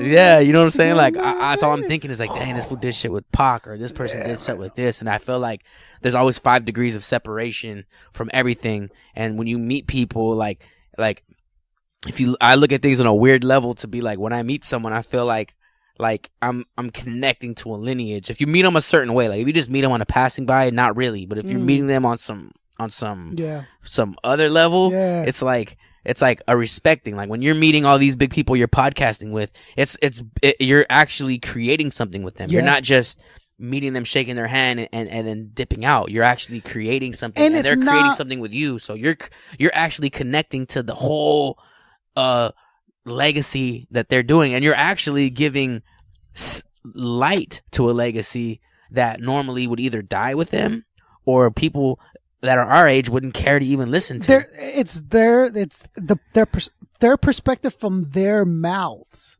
So it's DJ Revolution telling you this is how DJ Revolution was born. You didn't read it in a book. You didn't tell you where he grew up, how he got it, how he made his first mixer, how his grandpa took him. Like, this is him telling you that. And that's what I'm most proud of. What I'm saying that I document things is like directly from Master Ace's mouth tells you this story, which is not available anywhere else, right? Even if they go to a different podcast, they're not getting interviewed in depth like that. They're pushing their show. It's because this is still so new. Yeah, it is so new. So I take very much pride in being 4 years deep, people now need to catch up with me. Let's make noise for that shit. Clap, mama, clap. Clap, clap, clap, clap. There we go. Yeah, good job. My daughter's there she got to get the claps in. You know what I'm saying? But that's something to be proud about, though. 4 years. Because we're getting older. I feel that hip hop is also getting older, and there's our generation that still wants to hear about a story that, I don't know, Planet Asia might have that you never heard of, or that blank might want to. It's a new way of presenting hip hop to them, right? Because I said I'm getting older. Being an MC is cool, but it's really, I'm not going to help hip hop anymore by being an MC, because there's a million other MCs, but there's only one Wake the Flock Up. Right. See what I'm saying? There's only one person delivering those interviews. And that's why when getting older to me was, I like to check myself a lot, Marathon. I don't know how you are with, where am I? Is this the right path? Right. Is it worth keep doing? Is rocking the same show over and over again at the same venue at 3 years? And is that really, what are we doing here? If I love it. Okay. I was putting a show together and I needed help with working with the venue, and the venue's like, you need to sell this many tickets. So I reached out to artists and I'm like, yo, listen, you know how I work, bro. I wouldn't fuck you over, but I do need some help moving these tickets. If we can sell this place enough and see that we rock shows, you won't have to sell tickets the next time. And I told this dude, yo, bro, I got you a spot. I'll give you a dope bill. Yeah, I'm with it, bro. As long as I don't have to sell tickets, I'll rock a show. And basically to me it's saying, as long as I don't have to face the fact that I don't have any fans, I'll go rock your show. Right? What is 5 tickets? You know 5 people. And then what are you going to do? You know what I'm saying? Like, you're going to keep selling. Or you could have just pulled money out of his pocket and just given it to you. But what I'm saying is... That's what I do most of the time. If I can't sell them and I know it, I'll be like, how much do I got to pay you? Here's a fucking bill. Most of the time, I will just pay for the tickets and give out the tickets for free. Right. That's what... Yeah, something like that. Right. But what I'm saying is he didn't want to face the fact that he can't move 10 tickets and he's been rapping 6 years. Yeah. Dude. It's a big ego... Big blast to the ego. Because that's really what it is, right? Ultimately, it's all ego. He doesn't have faith that he can move those tickets. Otherwise, why wouldn't he say yes? Right. So, dog, be honest with yourself. Be realistic. I'm being realistic. Dude, I can't match Ras Cass. I can't spit like these dudes. Like, I can spit, but I'll never be as good as these dudes. So be real and be honest. And why even be like, oh, hey. Why cheat yourself? You know what I'm saying? But I still want to contribute to hip hop in the best way that I can. I thought that this would be the way. So as I get older, I'm getting mature, right? Is Malathion approaching the game more mature, you think? 100%. I mean, I do music when I feel like, all right, I'll do this and that, but I'm more into being realistic about it, and just being like, okay, well, I'm throwing these battle events. I'm in a crazy position. I know this and that. I'm gonna connect this. I'm gonna do these battles. It's just understanding that's why they call me the time god. Also, is because I know about timing and what time needs to be put into what at what place. You know what I'm gonna do? You know, also that I was thinking for your podcast. Every time you say the word time, I'm gonna have the sample of you saying time. Yeah. So just be ready for that. Whenever, even if it has nothing to do with battle, it's gonna be like, yeah. So once time. Hey, watch. Yeah, they're gonna have a button that just pushes it and say time. Or you're talking too long, but it's called time on you. But like I'm all about timing. I'm all about, you put the right time into the right things. And right now, doing tracks, I'm still doing it because I'm still from Local Heroes, which is me, Namek, Archive, Josiah, Spock Beats, DJ. I'm still doing songs, but so that's basically Chamber Records right there. Right. Well, Chamber we had a bunch of people in it, but we had to trim the fat. We had to trim the fat. And get some people. Got rid of dead weight. And then we just said, hey, well, we're all together. Why don't we never made a Chamber album together. Why don't we just do it as Local Heroes? And then we'll do a Chamber album later to get Die. She sings and does like EDM and all that shit. So she wouldn't fit in that group. So we said, well, when we do Chamber, we'll involve her and get a bunch of other things. Dope. But Local Heroes is just us. So I'm still doing hip hop. I'm not battling anymore. So I'm just constantly, So are you retired from battling? Yeah. I've been retired for a bit, but I mean, if something came along that made sense, I'd probably do it. But not anytime now. Do you miss it? No. You're over. You're No, done. I'll freestyle battle. You'll move on. I'll freestyle battle on like a party or go somewhere. Because you did battle SP, right? Self Provoked. I did a freestyle battle. And how'd that go? So I won. Yeah. You know, but he was good, man. He's dope. Shout out to Self Provoked, man. He was really good. It's actually online. You can see it's on YouTube. Super young, so provoked. Yeah, both of us are super young. I didn't even know who he was at the time until after the battle came out. Yeah. And then I started seeing like the suggested videos. Yeah. And I'm like, dang, this fool got 1 million views. This fool got 100,000, 500,000. It is awesome. Like, damn. Just on the fact, it's That battle almost got 1 million views. It is like just on the heartthrob level, just to get fans just on that tip. I mean, I You know would what I'm do saying? it, but I feel like I get way more out of hosting battles because I don't depend on one video. I'm in everything, and at the same time, my legacy is setting up even crazier because now I'm giving people opportunities, and I'm giving them opportunities that normally people wouldn't get, and that normally people wouldn't even listen to. Because So you take pride in that. You feel good that. about giving people. I take pride in talking to everybody. Like I don't care if you don't have a battle. I'll tell you, record something on your phone and email it to me. Some people won't even answer you. They'll be like, oh, you don't got a battle for show. Get one. Hit us up. I'll be like, oh, you don't got a battle? Okay, well, spit something right now. You'll listen to me? Yeah, Dude, bro. It's so Just funny, kick it. bro. It's so funny you said because I've had people like, hey, artists, like unknown people. I remember one of them was Pex. He's a local cat from Ill Spitter. But I didn't know him. But he's like, hey, yo, put me on. And I'm like, spit. And I'll tell you what, bro. Call my phone. Okay? Leave a message. I won't answer. Leave a message. Because he hits me on Instagram or something like that. He's like, yo, put me on. I remember my homie's been on it. And I'm like, I tell you what. Call this number. Leave a message. I want your verse. I want an ill 16. Give me an ill 16. If you're hard, I'll put you on. I'll put you on. He goes, you want written or freestyle? Whatever, and I'm like, bro. look, to me, whatever. But I'm always gonna judge you on pen. Like my thing is, if you got a nice pen, I don't care. If you got the game, you take the risk, bro. To give me 16 calls, leaves an ill 16. I'm calling back. I'm right. Like here's the date. Boom, pushed it. It's just something good to know. Like, and then now he's yeah. probably getting it. Now he's hit me back up, and he's like, yo, dude, I really appreciate the interview. It went really good. And at the end of the day, like the way I look at it is like I don't ever think about my death, but when I die, I want. You're gonna be the dude that put dudes on. Well, I wanna left a legacy. I want to leave a legacy behind that isn't so about me all the time. And I want people to be like, yo, that dude really gave a fuck. He looked like this is exactly what you're doing. You could be sitting here saying, hey, well, I'm going to do a podcast where I only talk. It's going to be like the Joe Budden and that. No, you're like, you know what? I'm going to do this and I'm going to talk about this government shit. I'm going to do this because that's what I need to do. And then I feel like, you know, I don't know. I think it is a legacy is not a legacy if you didn't do something for someone while you're doing it. It's just especially when it comes to hip hop. So many people want to take from it. Not a lot of people want to give back to it. And dude, I don't give a fuck, man. I hope. Look, if I never, I've made some of my best friends in this thing. Yeah, exactly. So it builds for you. But if someone can say, hey, I listened to an episode, bro. I've never heard anything like that. You changed my life. That's what's up. Like, dude, that's such a huge compliment for me to be this kid. Like, yo, I listen to you all the time.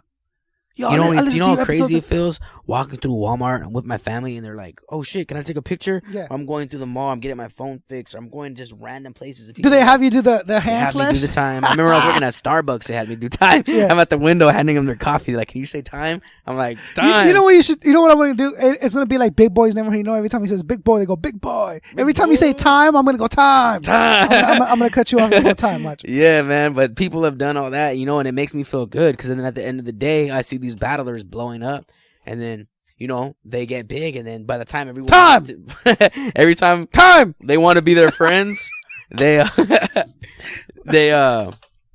remember me, you know what I'm saying, and then they go, man, that's the dude that put me on. Yeah, and then you know I don't really forget, like even though me and Lush, that's my guy, and even though sometimes me and him haven't always agreed on things, and we've gotten as hard, that's my boy, I love him to death, but even though we don't agree on things, I can never forget that he was the one who put me on. I would have been put on anyways, but he gave me that opportunity, and then it's just kind of like, you know, if it like that just never will be taken away, and I feel like, you know, I can rap forever, I can do this, I can do that, but if it's selfish, everyone's just gonna be like whatever about it. Yep. But the moment you start really helping hip hop and you're giving hip hop and you're contributing, you become a staple in the game. Yeah. And I think that's why you become more than an MC. that's why More. Eminem and these dudes are the biggest ones is because they were tight, of course, but they went back and got their homies and put them on. They went back and got D12. Pac went and got Outlaws and got his stepbrother in the crew and his other brother, and he's just like, all that is what we're missing today in hip hop. Let me ask you this. All your journeys, everything that all the people that you talk to, all the things that you've seen and done in hip hop, what do you think is something that you've learned throughout your walkings in hip hop? Can't trust everybody. What is it? Can't trust everybody. Cannot trust everybody. There's only a certain few that you can trust. Let me argue with that. You just said, "Oh, I'll go back and put my homies on." Are you talking about like you can't trust homies? You can't. You can trust. You can trust homies, but you got to know who to trust. But at the same time, you can't. Are you like me? Let me tell you this. You got a small circle. If we're in a relationship, I'm talking about. There's certain people you don't give ideas to, and there's certain people you do. Even okay. Like, you know how there's certain people you're like, oh, I can't tell that fool because he's not, you know. But there's certain people you get an idea and you're like, I'm gonna call this fool because he's, first of all, we think the same. Are you he's not open? Gonna tell are you anybody. open-hearted, dude? Are you like, yo, I'm gonna go 100. If you don't go, that's on you. But I know that I'm gonna go at this friendship, at this relationship, at this business venture. I'm too loyal. Yeah. And at the same time, that's been my highest strength. Yeah. Is because I'm not afraid to hire anybody. I'm also not afraid to fire anybody. So I'll put you around, but I'm also, you gotta go. Yeah, no doubt. You know what I'm saying? And I think everybody's like that because it's like, don't be afraid who to hire, and just don't be afraid when to fire. You know what I'm saying? Because there could be somebody who's fucking doing something, and not just in business, right? No, I mean, by fire, anything you mean in life. Get away from, right? And like that. And it's kind of like, let's say someone is like, yo, I got this opportunity, and someone's just like, you can easily be like, oh, this fool, like yeah, right. You look at him and you're just automatically judging him, and he's like, yo, I got the plug for this, bro. I got Sony in my back pocket. I got so and so, and you're like, yeah, all right, whatever. And then they go, okay. Then they go make that move with someone else, and that fool really did have that. But let's say you gave that dude an opportunity, like you took his chance, and you're like, okay, bro, you really got that? Come kick it. Instead of being like, I'm gonna see what you do, then I'm gonna holler at you. That's the difference in every decision in life. You've said that a couple times. So I'll take somebody in. That's of recent. Something happened where you offered something to someone, and they're like, nah, and then they saw you make it. And they're like, well, what's up? I thought we were... Right. And then there's also been times where someone has been around and they say they're going to do X, Y, and Z. And then come to find out, they weren't even built like that. Like, they didn't have a resume, but I took them on their word. And I was like, since you don't have anything, I'm giving you the benefit of the doubt because I want to see what you can do. Yeah. Because a lot of, like 90% of the time when I run into people like that, they make it happen. And my first video, Lucifer, that I did, ran from a fan hitting me up saying, hey, I don't have a camera now. I'm gonna get one in a year. Yeah. But I just want to know, if I get a camera, would you let me do a video for you? Yeah. And I said, if you get a camera in a year, I'll let you do all my videos. Yeah. He said, okay. Dope. I said, you know what? I could have just blew him off. I said, this fool, what the fuck? You don't got a camera? Like, I'm busy, bro. I don't even got time for you. I didn't think like that. I said, I talked to him. We talked for about an hour. I didn't have to have that conversation with him. You know so, what you're saying reminds me of it. I don't mean to cut you off, but it's such a input line. Is J. Cole. He has a line where he goes, I'm a man of the people, not above but equal, and 100%. For the greater good, I walks amongst the evil. Yes. So he's saying I'm a man of the people to begin with, right? Not above you but come to equal. me and say something, right. I'm gonna take you for it. But if you come around and you don't have it, I'm not gonna be like, get the fuck away from me or get out of my life. Yeah. I'm just gonna be like, well, that fool ain't doing that no more. Yeah. And just keep it moving. And then he's gonna understand that, because then at that point he's gonna know that I know he can't do it, and he's not gonna hit me up about it anymore. Okay, to wrap it up real quick, I have a question for you. Yes. How do you approach when you realize that they've been bullshitting you, that they're lying, or that they've even fucking backstabbed you? How do you approach that situation? How do you talk to them? How do you approach communication? And then what? And then I listen to them out. If a man is gonna apologize, I think every man should take. They're gonna apologize, right? If they don't, then we were never good to begin with, and it's cool. If that's how you're gonna do, if you're my day one and you do that to me, I'm gonna feel hurt. But if you're not, and you lie and you do something, then you were an acquaintance. You were never my homie. you were never. I'm not gonna. When I'm stranded somewhere, I'm not gonna fucking call you because you're not down. You're not with me like that. Yeah, no doubt. So like, if someone backstabs or does something crazy, I'm gonna hit them up and be like, "Yo, bro, well, I like you said this, right? Well, why is this happening? Well, because of this, and that. Well, as a man, I can't fuck with that, bro. So either we're gonna fix this up, or there was a time I'm not gonna say who it was, but this guy, he was he saying some things behind my back, and I was like putting on a camera guy, and then this dude was just like telling the camera guy not to fuck with me, and he was like, yo, you ain't loyal, why are you fucking with them? And it was with King of the Dot. So he tells me this, so I hit him up. I'm like, yo, what's cracking, bro? Like, fucking, why are you like, what's good? And I was like, you know what? I sent him my address. I was like, look, I'm right here, I'm gonna be at the Starbucks, let's chop it up, because I don't like this. You're saying some shit, and I can easily take it and be like, fucking, we're going like, when I see you, we're gonna have problems. Get the toasters, right? Whatever. We're gonna have problems. We're gonna have that heated conversation because we're gonna be assuming shit. So I'm gonna be becoming assumptions. Right? It's gonna be on some crazy shit. Make sure all your kids don't grow. You know what I'm saying?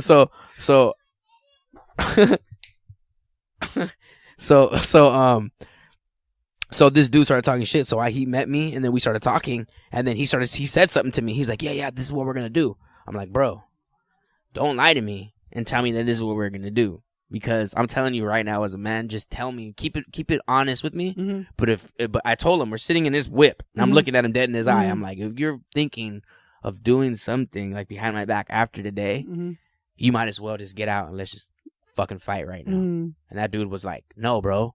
That's not what it is. Like, this is, and I'm like, cool, because you were talking really crazy, and that's why I came at you like this. If you hadn't said that, I would have never have came at you like this. I don't have anything I don't have anything against. So for me, I'm really communication, and I'm willing to. I think everybody has to be willing to accept when they're wrong, and even when you're talking to another man and it's against your ego, you have to do that, because then I believe in the universe and karma and all that shit. That shit'll come back in a weird form, and it's not good. And if a man extends his hand out and says, I'm sorry, I was fucked up, I was a piece of shit, you have to fucking, okay, I accept it. I'm probably not gonna fuck with you, I don't trust you, but I accept it. There it is. That's what I wanted to hear, because the way I do with things is like, yo, okay, issue, whatever, I don't wish you any harm, I don't wish you any success either. Go on your way. You might have an awesome, incredible life, but I won't be in it. Right. I don't wish you any I don't have any ill will towards you, but don't call me. I'm not looking to be friends, but I don't wish you any ill. I hope you live long and prosperous life. That's on you. And it's crazy because I had a homie who we had a falling out, and we actually worked on albums together, and it was all that. And then we had a falling out over some bullshit, and then one of the close people to us passed away. And I called him, and I was like, yo, like, he was the first person I called him. We hadn't talked in so long, and I was like, bro, I fucking love you. I'm sorry. Fucking, even though I wasn't wrong, it wasn't even me who did anything. I'm sorry for letting it get to this. You were the bigger man. Life is too short, bro. Yeah, no doubt. Fucking, he's like, we're having to get together for him this day. Come. And I came, and I fucking, we're back to A1 again. That's my guy, and I actually had very ill feelings towards him because it was personal shit. But now, Why do you need my phone? My mom's gonna take a picture. Okay, well, it's gonna die anyway. But sorry. Yeah, man. So like, I think everybody, sometimes we just need to grow up, and like we said, we're getting older, and that's some big boy shit. Sometimes you just need to grow up, and life is too short. Like, we lost Prodigy, we've lost homeboy from Linkin Park, killed himself today. The dude from you know what it is? Black Hole. When I hear a suicide, it's tough to understand and imagine like the devastation that person was going through. And I'll give you one, for example, is like Robin Williams. Like, Robin Williams killed himself, dude. Like, Jim Carrey. One of the funniest dudes in the world, who is loved by everyone. They suffer so from alone. Depression. Jim Carrey too, bro. Jim Carrey's wife died. From taking pills. Because of depression. Yeah. It's just like, wow. Like, the things that I read the story about this actor who was in a movie, and he ran into a field and he slit his own throat. Now, at the moment when I heard it, it was kind of hard to understand. Because Hollywood is so tough, bro. But it was just hard to understand, and then it kind of hit me, and it hit my heart. It was like, I kind of flew into his shoes at the moment, like the devastation, hurt he must have felt where he ran and he like killed himself. Like, wow, dude, like how much pain are you in where you just don't see an out? But then imagine that's gotta be crazy. On the other side of the token, the family that he leaves behind, bro. Because not only do they love them, but they also hate them because they put them through that, and they did it without. That's a tough situation. You know what's crazy? Tough, some dude, Joyner Lucas, he's a rapper. He did a music video that it was about suicide, and I have extended family who have committed suicide, so I don't take that any way light, because I see his kids and what they went through, and one of them took their own life because of how they saw their dad dead. That's tough. You know what I'm saying? So there's a video that it was about suicide, and I was watching it, bro, and I fucking started crying, bro. Yeah, man. Crying. This was like 2 weeks ago. Couldn't stop crying, bro. I was just on the floor watching videos on Facebook, and then I was like, "Oh, Joyner Lucas, this was tight." And then I was just watching it, and then I just started fucking crying, bro. Man, some real shit. Crying, bro, like bawling, like I couldn't stop. And the whole shit he's talking, like his homie's in the casket, he shoots himself, and his homie's in the casket dead, and he's rapping over him, and he was saying shit that I fucking thought, like, did you really think this world would be better without you? Yeah. Did you really like I fucking love you, but right now I fucking hate you, and fucking why did you do this, and do you know what's gonna happen to your fucking kids, and really, like, why, and the whole time I'm sitting there thinking, like, my boy Cadillac Ron who died, my fucking, like that shit is it's a like a slow form of suicide. It's just I don't take life is too short and too beautiful. Don't take that shit lightly, bro. If you feel any type of way, please make a fucking phone call to somebody you love or a hotline. Go get some help, because this world is not going to be any better without you or whoever. If you're listening to this shit for some reason and you're feeling this type of way, fucking hit me on fucking Facebook, Melodion, Ryan Melodion Pena. Hit me on fucking Instagram. Hit me on Twitter. Type Melodion. Hit me up. Hit somebody up. Get help, because believe me, that's not the way to go, man. That's not the way to fucking go, bro. Girl, whoever. Yeah. That's not. No, I'm with you, and this is the reason that I advocate so much for hip hop to speak out on stuff like this. We got to talk about depression. We got to talk about our health. We got to talk about, growing older and not having a fucking bank account, growing older and not having a 401k in hip hop. Like, it just doesn't exist. And hip hop needs to utilize its voice. Well, if it is the biggest, most viewed, it is. It's the most listened to. We should have that. So this is where it's going to start. And I would be damned if Wake the Flock Up, if Marathon, if we are not going to be the ones to lead the way. To catapult it, because it's about fucking time we do something. So wrap it up. It's about time. Oh yeah, and this guy too. Melodion, the fucking time god up in this bitch. Want to get fucking king of the dodgy?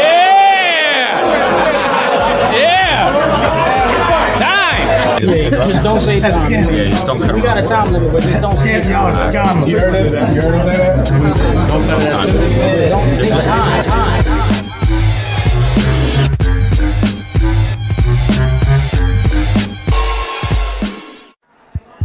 You are now tuned into the Wake the Flock Up Network.